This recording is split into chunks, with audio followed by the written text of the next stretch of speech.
No niin, on paikallaan molemmin puoli. Tuohon vaan. Seuraavaksi sitten kokeillaan mönkiä käyntiin ja kokeillaan vähän vattaa etuvinssiinkin.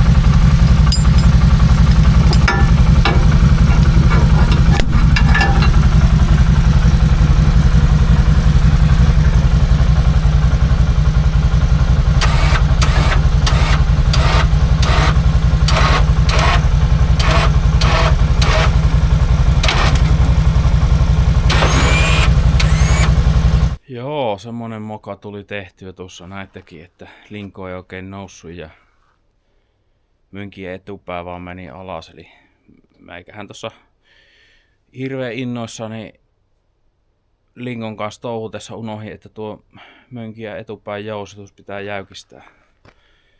Ja en tiedä onnistuuko se silleen, että tuo linko on tuossa kiinni, mutta kokeillaan. Sitten kun se on mönkiä etujousituksen jäykistänyt siihen yläasentoon, niin sitten sen pitäisi paremmin toimia. Yritetään jäykistää mönkien jousitus, eli se kanamissa tapahtuu niin, että etupää nostaa ilmaa ja sitten tätä käännetään ja lukitaan se tuohon alimpaan väkkäseen. No joo.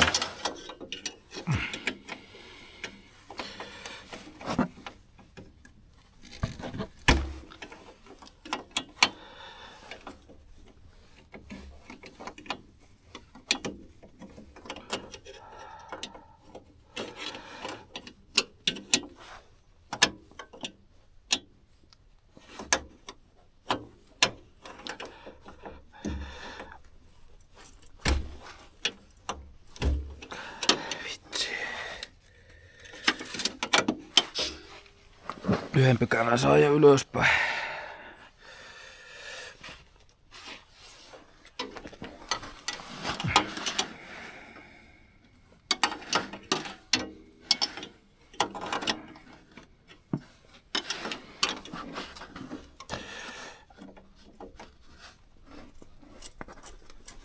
Noin.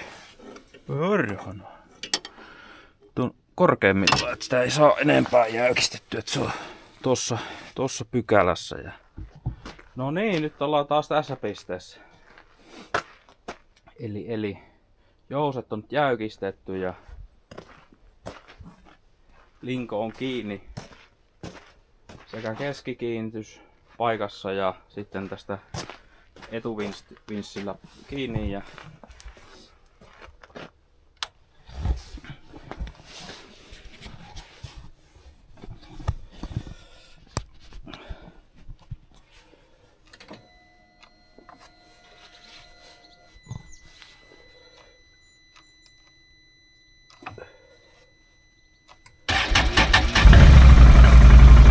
katsotaan mitenkäs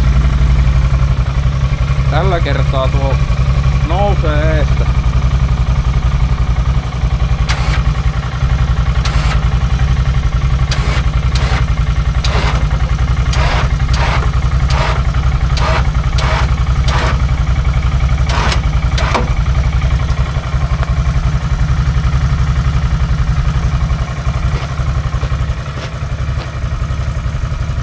Ihan tarkkaan tiedä mikä tää probleema tässä on, mutta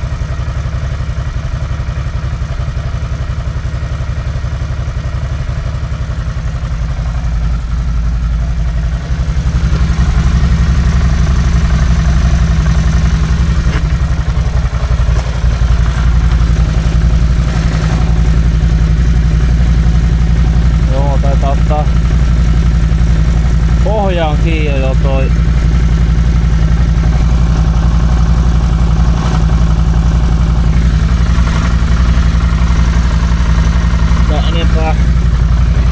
ikävää, että tää linkoa ei pysty nostamaan näköjään ilmaan. Nytkin on liikaa nostettu.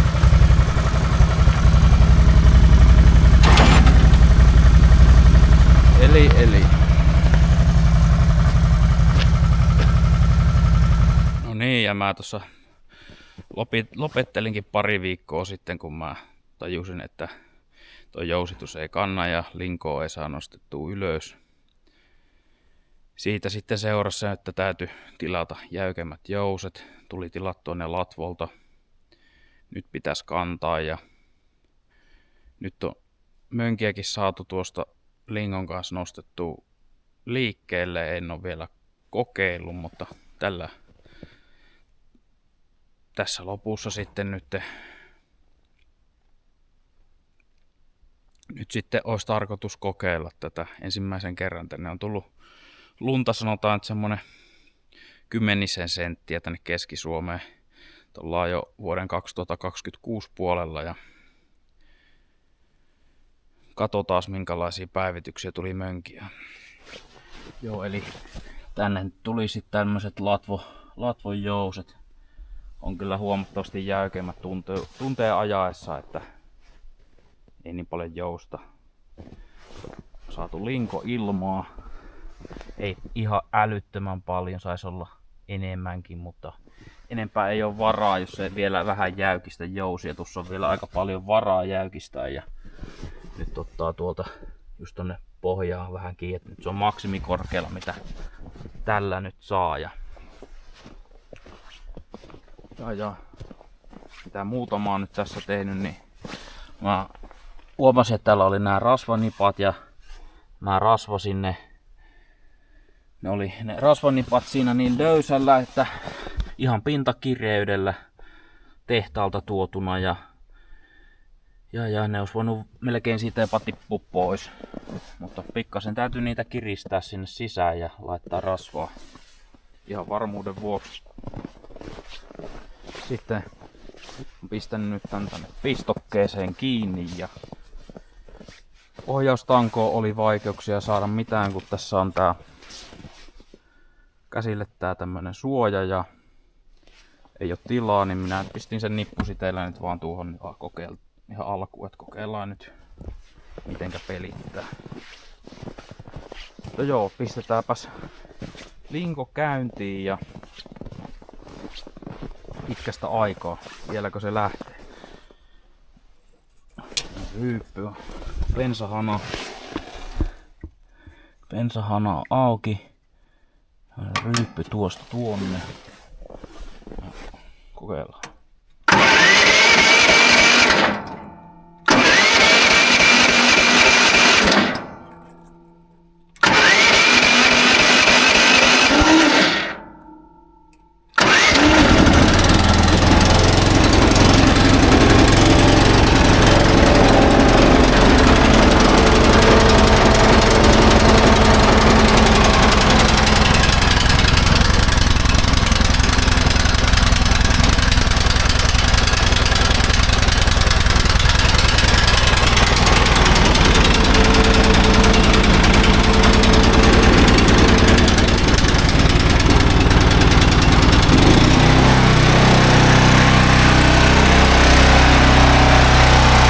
Hyvin erikoista kohtaa laittaa tuo linkonakeen pyörimään. Olettanut, että se on tuossa katkaisijassa. Siinä on kuitenkin 2 vippua, että moottori päälle ja pois ja vasen oikein. No, kokeillaan. Joo, mä annoin tän nyt pyörii pitkälle sen tankin lisän ja sitten tää kuuluu vetää tänne perukoille pysyvästi. Siitä on video siellä Replot Metal YouTube-kanavalla, että miten tää kiristää. Eli tää vedetään tuolta vaan tonne ja jätetään siihen sitten. Nyt aina kun käynnistää, niin tää moottori lähtee tästä pyörimään.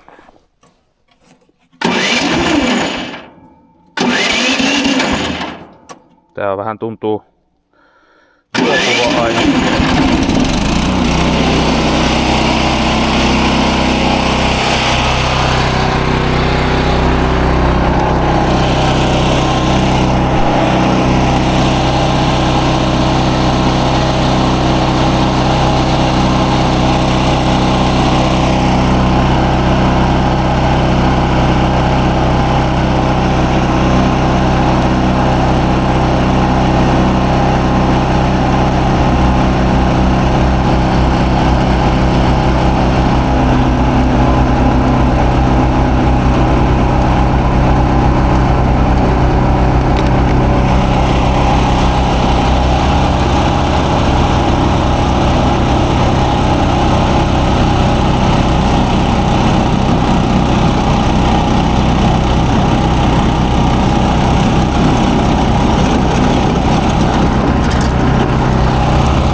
Linko ekat aurut suoritettu ja eihän se mennyt niin kuin Strömsössä tuli haasteita vastaan ja laitteeseenkin tuli heti ekalla kertaa vikaa. Katsotaan mikä on tilanne. Joo, eli aika lumentuiskusta oli tämä homma ja Linkoonkin tuli vikaa, että tässä on tämmönen vähän niinku tämmönen suksi, mikä on tässä alla. Se ei pysy paikallaan, vaikka kuinka kiristää täältä tätä kahta takakiristyspulttia, vaan tämän lingon paino pakottamana se aina sit kuitenkin niinku nousee tähän ylös tätä vastaan ja tää on tää leveä tää etureuna ja se ei tarvi kummoseen paikkaan ottaa kiinni, niin se on heti tolleen soikeena. Ja minusta tässä on semmonen niinku suunnitteluvirhe, eli tässä tämän suksen kuuluisi joko olla enemmän tässä suojaamassa tätä hihna koteloa, eli tässä kohtaa, tai sitten sen pitäisi olla leveämpi, niin että se yltää täältä tänne asti, niin että se suojaisi tätä kulmaa tästä. Nyt tää on ihan soratiellä ajoin pieniä pätkiä, niin hirveästi aurannut ja tuo ihan maaliton ja kulma vääntynyt ja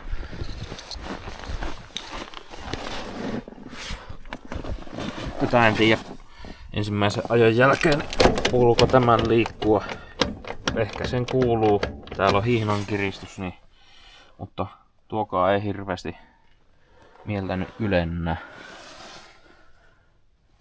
Aika paljon on. Sisäpuolella näkyy nyt maalittomia kohtia. Se ei sinällään ole vakava asia.